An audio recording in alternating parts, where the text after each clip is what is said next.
Hello दोस्तों, स्वागत है आपका हमारे चैनल टर्न टू लर्न में। दोस्तों, यूपी टेट परीक्षा के लिए आज हम लेके आए हैं आप लोगों के लिए ईवीएस के क्वेश्चंस जो किसी न किसी परीक्षा में पूछे गए हैं। तो चलिए वीडियो को शुरू करते हैं। हमारा सबसे पहला क्वेश्चन है, पारिस्थितिकी तंत्र इकोसिस्टम में ऊर्जा का प्रमुख स्रोत क्या है? ऑप्शन ए चंद्रमा, बी सूर्य, सी पृथ्वी, डी जल।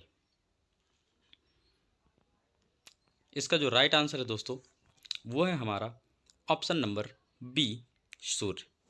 ठीक है। अगला क्वेश्चन, खाद्य श्रृंखला में द्वितीयक उपभोक्ता कौन होता है? ऑप्शन ए शाकाहारी, बी मांसाहारी, सी सर्वाहारी, डी उत्पादक। इसका जो राइट आंसर है दोस्तों वो है हमारा ऑप्शन नंबर बी मांसाहारी। ठीक है। आप लोग कमेंट बॉक्स में बताइए प्रथम उपभोक्ता कौन होता है। अगला क्वेश्चन, ओजोन परत का क्षय मुख्यतः किस गैस से होती है? ऑप्शन ए है CO2, ऑप्शन बी है O2, ऑप्शन सी है CFC और डी है N2 यानी कि कार्बन डाइऑक्साइड, ऑक्सीजन, क्लोरोफ्लोरोकार्बन और डी हमारा जो है नाइट्रोजन। इसका जो राइट आंसर है दोस्तों हमारा ऑप्शन नंबर सी है क्लोरोफ्लोरोकार्बन यानी कि CFC गैस। अगला क्वेश्चन, जैव विविधता का हॉट स्पॉट क्या दर्शाता है? कम जीव, अधिक विविधता, विलुप्त क्षेत्र, प्रदूषण क्षेत्र। इसका जो राइट आंसर है दोस्तों वो हो जाएगा हमारा ऑप्शन नंबर बी अधिक विविधता। अधिक विविधता का मतलब ऐसा क्षेत्र है दोस्तों जहाँ पे अधिक से अधिक जातियाँ जो हैं जनजातियाँ हैं वो वहाँ पे निवास करती हैं। अगला क्वेश्चन है, जल चक्र में संघनन क्या है? मोस्ट इंपॉर्टेंट क्वेश्चन है। ऑप्शन ए जल का वाष्प बनना, बी वाष्प का जल बनना, सी वर्षा, डी जमना। राइट आंसर दोस्तों इसका जो हमारा ऑप्शन नंबर बी होगा वाष्प का जल में बनना यानी कि गैस से लिक्विड में ट्रांसफॉर्मेशन। ठीक है। अगला क्वेश्चन, अपघटक डिकम्पोजर का कार्य क्या है? ऑप्शन ए भोजन बनाना, बी ऊर्जा देना, सी मृत जीवों को विघटित करना और डी पानी देना। इसका जो राइट आंसर है वो हो जाएगा हमारा ऑप्शन नंबर सी मृत जीवों को विघटित करना यानी कि रिसाइकल करना। ठीक है। अगला क्वेश्चन है, वायु प्रदूषण में PM2.5 क्या है? ऑप्शन ए गैस, बी सूक्ष्म कण, सी धूल और डी जो है वो धुआं है। तो सही आंसर आप बताइए। चलिए हम बताते हैं इसका जो राइट आंसर है वो हमारा ऑप्शन नंबर 2 है सूक्ष्म कण है। अगला क्वेश्चन, ग्रीन हाउस प्रभाव का मुख्य कारण क्या है? ए O2, बी CO2, सी N2 और डी H2। इसका जो राइट आंसर है दोस्तों वो हो जाएगा हमारा बी CO2 यानी कि कार्बन डाइऑक्साइड। अगला क्वेश्चन है, जल प्रदूषण का प्रमुख स्रोत क्या है? ए साफ पानी, बी औद्योगिक अपशिष्ट, सी वर्षा और डी हवा। इसका जो राइट आंसर है दोस्तों वो है हमारा ऑप्शन नंबर बी औद्योगिक अपशिष्ट।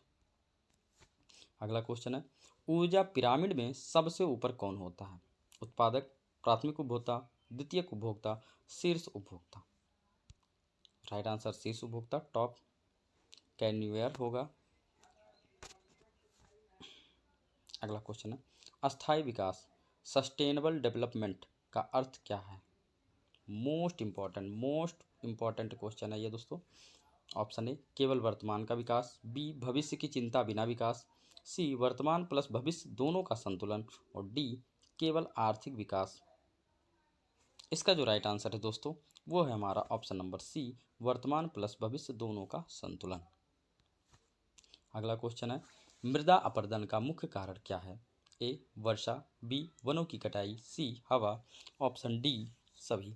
इसका जो राइट आंसर है दोस्तों वो है हमारा ऑप्शन नंबर 2 जो हो जाएगा हमारा वनों की कटाई।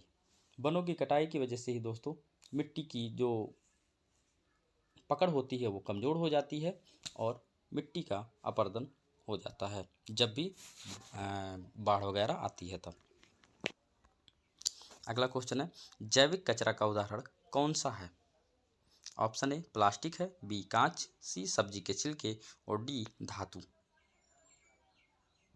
इसका राइट आंसर है दोस्तों ऑप्शन सी सब्जी के छिलके। यानी कि जो सड़ने वाला कचरा होता है दोस्तों वो केवल सब्जी के छिलके ही नहीं है। आप अपने कॉन्सेप्ट को बनाने के लिए ये आप समझ सकते हैं कि जितने भी सड़ने वाले कचरे होते हैं उन्हें जैविक कचरा हम मानते हैं। ठीक है। अगला क्वेश्चन, जल संरक्षण का सबसे प्रभावी तरीका क्या है? ए पानी बहाना, वर्षा जल संचयन, नल खुला रखना, अधिक उपयोग करना। इसका जो राइट आंसर है दोस्तों वो हो जाएगा हमारा वर्षा जल संचयन। अगला क्वेश्चन, प्राथमिक उपभोक्ता कौन होता है? मांसाहारी, शाकाहारी, सर्वाहारी, अपघटक। इसका राइट आंसर होने वाला है दोस्तों ऑप्शन नंबर बी शाकाहारी। अगला क्वेश्चन हमारा है क्वेश्चन नंबर 16, वाष्पोत्सर्जन किस प्रक्रिया से संबंधित है? जानवर, पौधे, मिट्टी और पानी। इसका जो राइट आंसर है दोस्तों वो है हमारा ऑप्शन नंबर बी पौधे।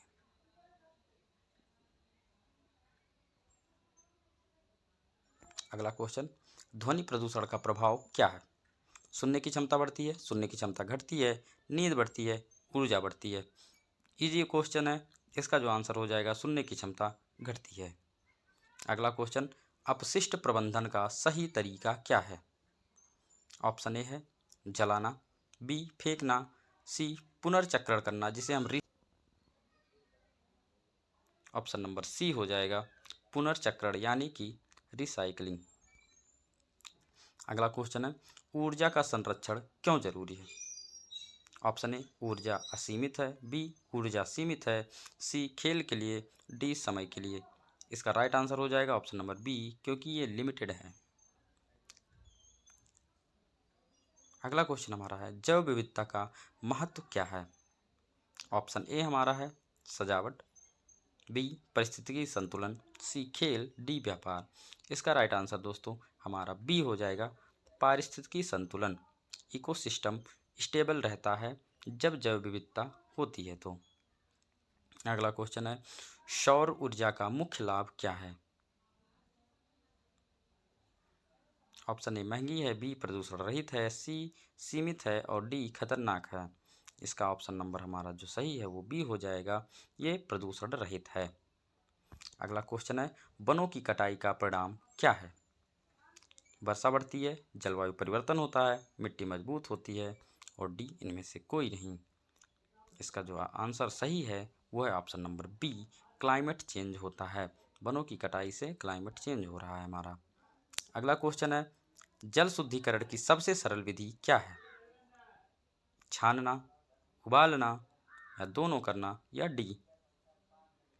इसका जो सही आंसर है दोस्तों वो है दोनों, सेफ वाटर।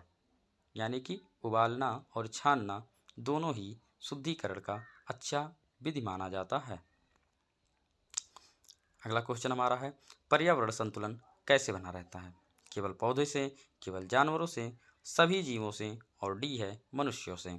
इसका जो ऑप्शन नंबर हो जाएगा हमारा सी सभी जीवों से, यानी कि सबका योगदान पर्यावरण को संतुलित करने में होता है। अगला क्वेश्चन, खाद्य जाल का क्या अर्थ है?